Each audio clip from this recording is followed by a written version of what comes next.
We won that show for 3 straight weeks, with a new song each week to keep the regular members of the audience guessing.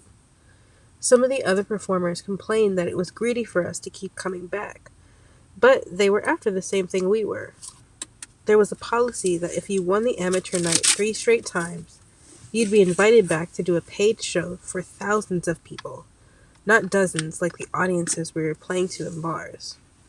We got that opportunity, and the show was headlined by Gladys Knight and the Pips, who were breaking in a new song no one knew called I Heard It Through the Grapevine. It was a heady night.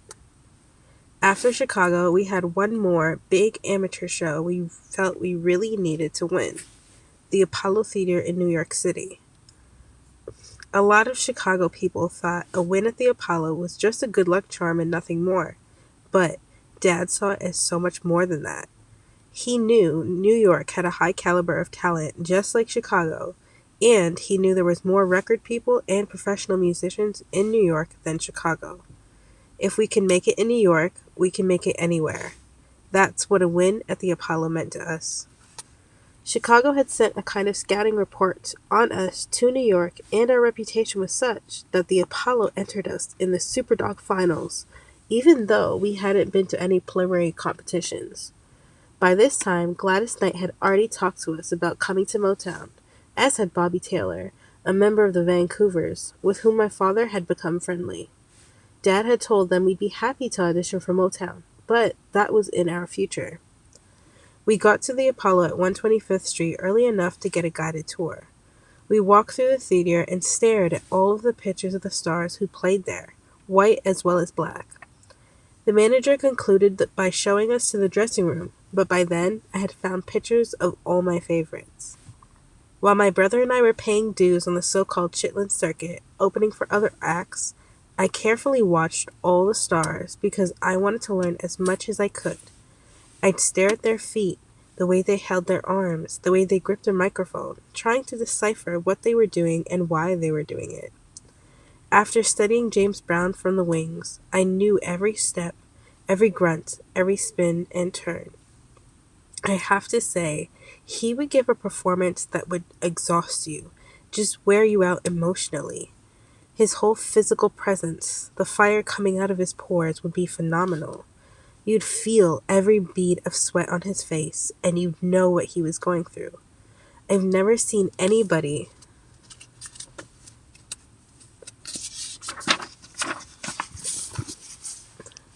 perform like him.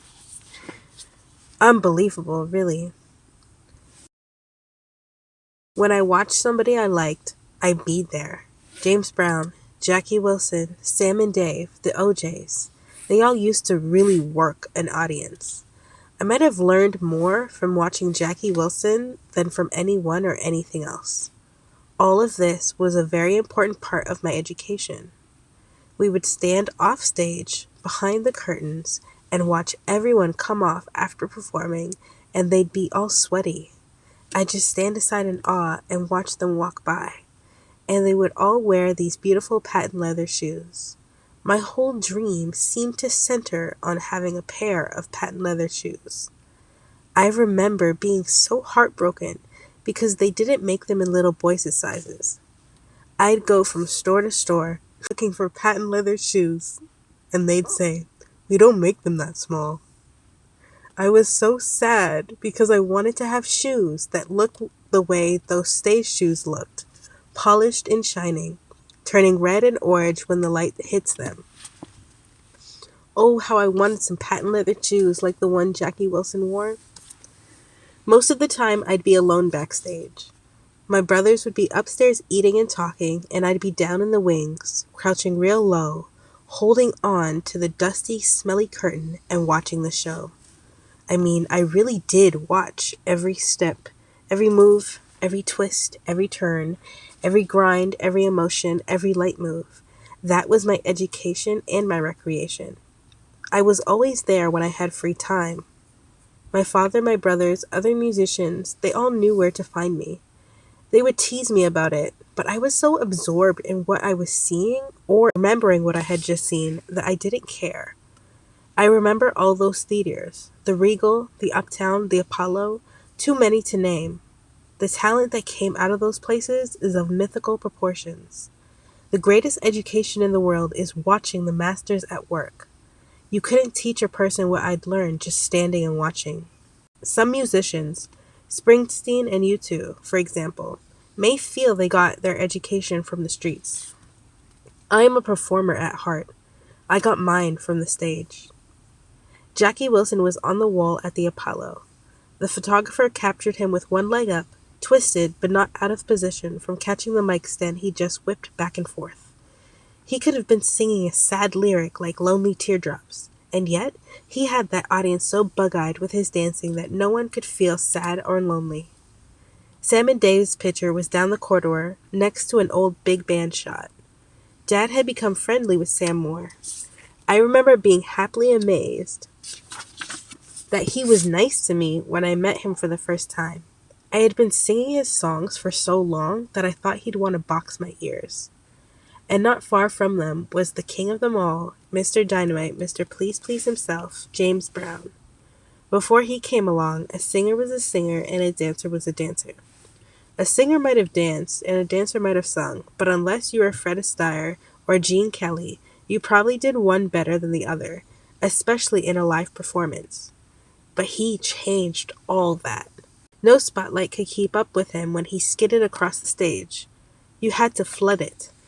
I wanted to be that good. We won the Apollo Amateur Night competition, and I felt like going back to those photos on the walls and thanking my teachers. Dad was so happy. He said he could have flown back to Gary that night. He was on top of the world, and so were we. My brothers and I had gotten straight A's, and we were hoping we might get to skip a grade. I certainly sensed that we wouldn't be doing talent shows and strip joints much longer. In the summer of 1968, we were introduced to the music of a family group that was going to change our sound and our lives. They didn't all have the same last name. They were black and white, men and women, and they were called Sly and the Family Stone. They had some amazing hits over the years, such as Dance to the Music, Stand, Hot Fun in the Summertime. My brothers would point at me when they heard the line about the midget standing tall, and by now I'd laugh along. We heard these songs all over the dial, even on the rock stations.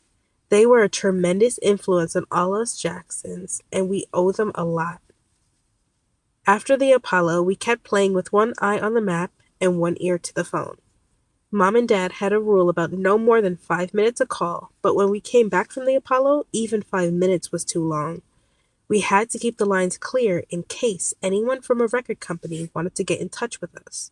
We lived in fear of having them get a busy signal. We wanted to hear from one record company in particular, and if they called, we wanted to answer. While we waited, we found out that somebody who had seen us at the Apollo had recommended us to the David Frost show in New York City. We were going to be on TV.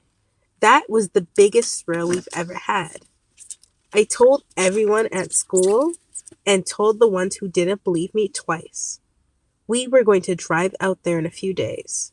I was counting the hours. I had imagined the whole trip, trying to figure out what the studio would be like and how it would be to look into a television camera. I came home with the traveling homework my teacher had made up in advance. We had one more dress rehearsal and then we'd make a final song selection. I wondered which songs we'd be doing. That afternoon, Dad said the trip to New York was canceled. We all stopped in our tracks and just stared at him. We were shocked. I was ready to cry. We had been about to get our big break. How could they do this to us? What was going on? Why had Mr. Frost changed his mind? I was reeling, and I think everyone else was too. I canceled it, my father announced calmly. Again, we were all staring at him, unable to speak. Motown called. A chill ran down my spine. I remember the days leading up to that trip with near perfect clarity. I can see myself waiting outside Randy's first grade room. It was Marlon's turn to walk him home, but we switched for today. Randy's teacher wished me good luck in Detroit because Randy had told her we were going to Motown to audition. He was so excited that I had to remind myself that he really didn't know what Detroit was. All the family had been talking about was Motown, and Randy didn't even know what a city was. The teacher told me he was looking for Motown on the globe in the classroom. She said that in her opinion, we should do You Don't Know Like I Know, the way she saw us do it at the Regal in Chicago when a bunch of teachers drove over to see us. I helped Randy put his coat on and politely agreed to keep it in mind, knowing that we couldn't do a Sam and Dave song at the Motown audition because they were on Stax, a rival label. Dad told us the companies were serious about that kind of stuff, so he wanted us to know there'd be no messing around when we got there. He looked at me and said he'd like to see his 10-year-old singer make it to 11.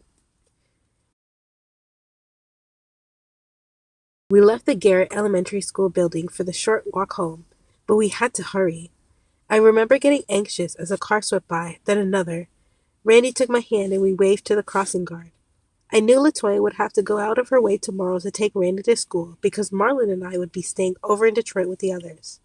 The last time we played at the Fox Theater in Detroit, we left right after the show and got back to Gary at 5 o'clock in the morning.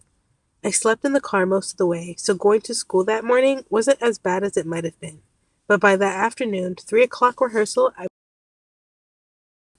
I was dragging around like someone with lead weights for feet. We could have left that night right after our set, since we were third on the bill, but that would have meant missing the headliner, Jackie Wilson. I'd seen him on other stages, but at the Fox, he and his band were on a rising stage that moved up as he started his show. Tired as I was after school that next day, I remember trying some of those moves in rehearsal after practicing in front of a long mirror in the bathroom at school while the other kids looked on. My father was pleased, and we incorporated those steps into one of my routines. Just before Randy and I turned the corner onto Jackson Street, there was a big puddle. I looked for cars, but there weren't any, so I let go of Randy's hand and jumped the puddle, catching on my toes so I could spin without getting the cuffs of my corduroys wet. I looked back at Randy, knowing that he wanted to do the things I did. He stepped back to get a running start, but I realized that it was a pretty big puddle, too big for him to cross without getting wet. So, being a big brother first and a dance teacher second, I caught him before he landed short and got wet. Across the street, the neighborhood kids were buying candy, and even some of the kids who were giving me a hard time at school asked when we were going to Motown. I told them and bought candy for them and Randy too with my allowance. I didn't want Randy to feel bad about my going away. As we approached the house, I heard Marlon yell, "Someone shut that door!" The side of our the side of our VW minibus was wide open, and I shuddered, thinking about how cold it was going to be on the long ride up to Detroit. Marlon had been at us home and was already helping Jackie load the bus with our stuff. Jackie and Tito got home in plenty of time for once. They were supposed to have basketball practice, but the winter in Indiana had been nothing but slush, and we were anxious to get a good start. Jackie was on the high school basketball team that year, and Dad liked to say that the next time we went to play in Indianapolis would be when Roosevelt went to the state championships. The Jackson Five would play between the evening and morning games, and Jackie would sink the winning shot for the title. Dad liked to tease us, but you never knew what might. Dad liked to tease us, but you never knew what might happen with the Jacksons. He wanted us to be good at many things, not just music. I think maybe he got that drive from his father, who taught school. I know my teachers were never as hard on us as he was, and they were getting paid to be tough and demanding. Mom came to the door and gave us the thermos and the sandwiches she had packed. 56. I remember her telling me not to rip the dress shirt she had packed for me after sewing it up the night before.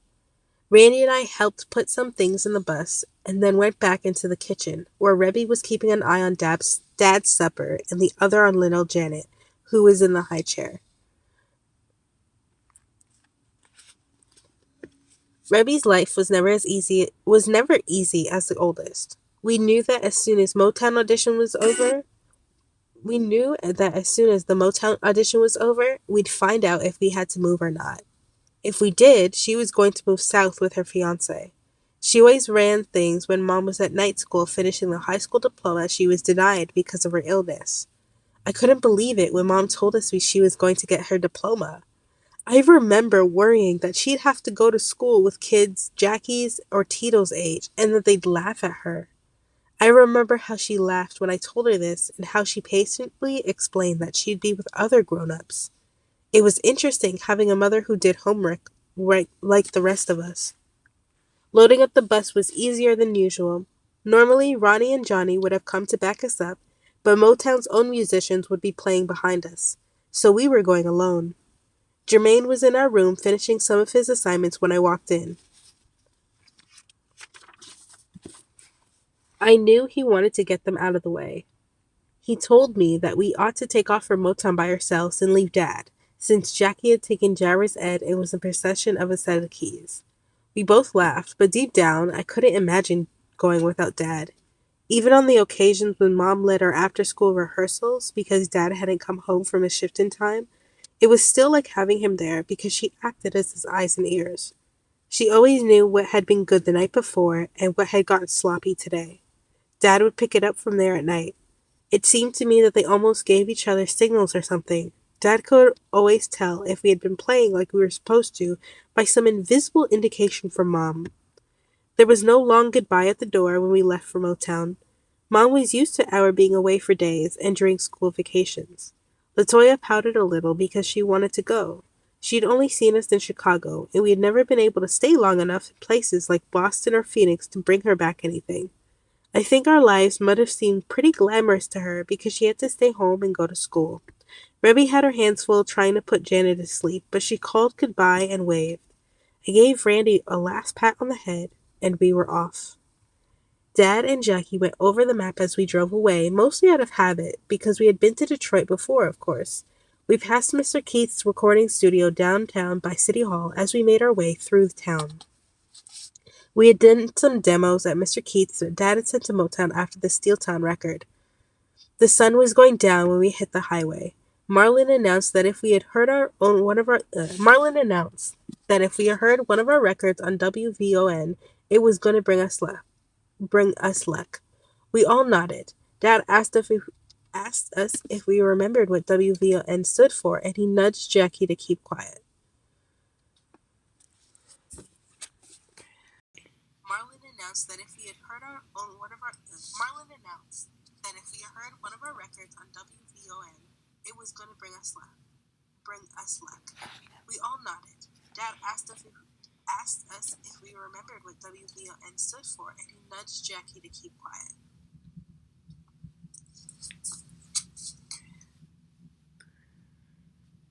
I kept looking out the window, thinking about the possibilities that lay ahead. But Jermaine jumped in. "Voice of the Negro," he said.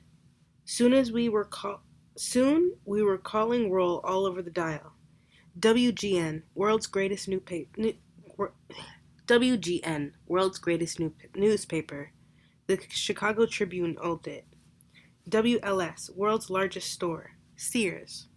WCFL. We stopped, stumped. Chicago Federation of Labor, Dad said, motioning for the thermos. We turned onto I-94, and the Gary station faded into a Kalamazoo station. We began flipping around, looking for Beatle music on CKLW from Windsor, Ontario, Canada. I had always been a Monopoly fan at home, and there was something about driving to Motown that was a little like that game. In Monopoly, you go around the board, buying things and making decisions. The Chitlin circuit of theaters where we played and won contests were kind of like a Monopoly board full of possibilities and pitfalls. After all the stops along the way, we finally landed at the Apollo Theater in Harlem, which was definitely Park Place for young performers like us. Now we were on our way up Boardwalk, heading for Motown. Would we win the game or slide past go, with a long board separating us from our goal for another round?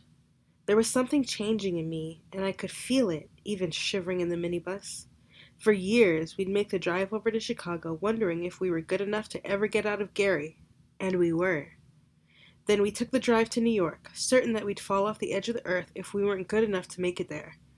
Even those nights in Philadelphia and Washington didn't reassure me enough to keep me from wondering if there wasn't someone or some group we didn't know about in New York who could beat us. When we tore it down at the Apollo, we finally felt that nothing could stand in our way. We were going to Motown, and nothing there was going to surprise us either. We were going to surprise them, just like we always did. Dad pulled the typewritten directions out of the glove compartment, and we pulled off the highway, passing the Woodward Avenue exit. There weren't many people on the streets because it was a school night for everyone else. Dad was a little nervous about whether our accommodations would be okay, which surprised me until I realized the Motown people had picked the hotel. We weren't used to having things done for us. We liked to be our own bosses. Dad had always been our booking agent, travel agent, and manager.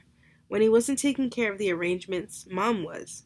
So it was no wonder that even Motown had managed to make Dad feel suspicious that he should have made the reservations, that he should have handled everything. We stayed at the Gotham Hotel. The reservations had been made and everything was in order. There was a TV in our room, but all the stations had signed off, and with the auditions at 10 o'clock, we weren't going to get to stay up any later anyway. Dad put us right to bed, locked the door, and went out. Jermaine and I were too tired to even talk. We were all up on time the next morning. Dad saw to that. But in truth, we were just as excited as he was and hopped out of bed when he called us. The audition was unusual for us because we hadn't played in many places where they expected us to be professional. We knew it was going to be difficult to judge whether we were doing well. We were used to audience response, whether we were competing or just performing at a club, but Dad had told us the longer we stayed, the more they wanted to hear. We climbed into the VW after cereal and milk at the coffee shop. I noticed they offered grits on the menu. I knew there were a lot of Southern people who stayed there. We had never been to the South then and wanted to visit Mom part of the country someday. We wanted to have a sense of our roots and those of other Black people, especially after what had happened to Dr. King. I remember so well the day he died. Everyone was torn up. We didn't rehearse that night. I went to Kingdom Hall with Mom and some of the others. People were crying like they had lost a member of their own family. Even the men, who were usually pretty unemotional, were unable to control their grief. I was too young.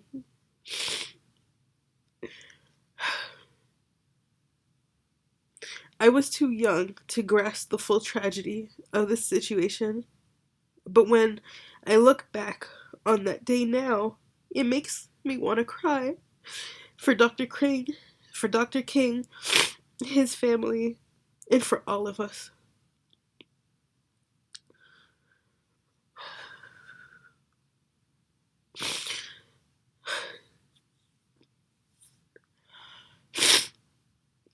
Jermaine was the first to spot the studio, which was known as Hitsville, USA. It looked kind of run down, which was not what I had expected. We wondered who we might see, who might be there making a record that day. Dad had coached us to let him do all the talking. Our job was to perform like we'd never performed before. And that was asking a lot, because we always put everything into each performance, but we knew what he meant. There were a lot of people waiting inside, but Dad said the password and a man in a shirt and tie came out to meet us. He knew each of our names, which astounded us. He asked us to leave our coats there and follow him. The other people just stared through us like we were ghosts. I wondered who they were and what their stories were. Had they traveled far? Had they been here day after day hoping to get in without an appointment? When we entered the studio, one of the Motown guys was adjusting a movie camera. There was an area set up with instruments and microphones. Dad disappeared into one of the sound booths to talk to someone. I tried to pretend that I was at the Fox Theater on the rising stage, and this was just business as usual. I decided, looking around, that if I ever built my own studio, I'd get a mic like the one they had at the Apollo, which rose out of the floor. I nearly fell on my face once running down those basement steps while trying to figure out where when it slowly disappeared beneath the stage floor. The last song we sung was Who's Loving You? When it ended, no one applauded or said a word. I couldn't stand not knowing, so I just blurted out, "How was that?" Jermaine shushed me. The older guys who were backing us up were laughing about something. I looked at them out of the corner of my eye. Jackson Jive, huh? One of them called, out with a big grin on his face. I was confused. I think my brothers were too. The man who had led us back said, "Thanks for coming up." We looked at Dad's face for some indication, but he didn't seem pleased or disappointed. It was still daylight when we left. We took I-94 back to Gary, subdued, knowing there was homework to do for class tomorrow. Wondering if that was all there was to that.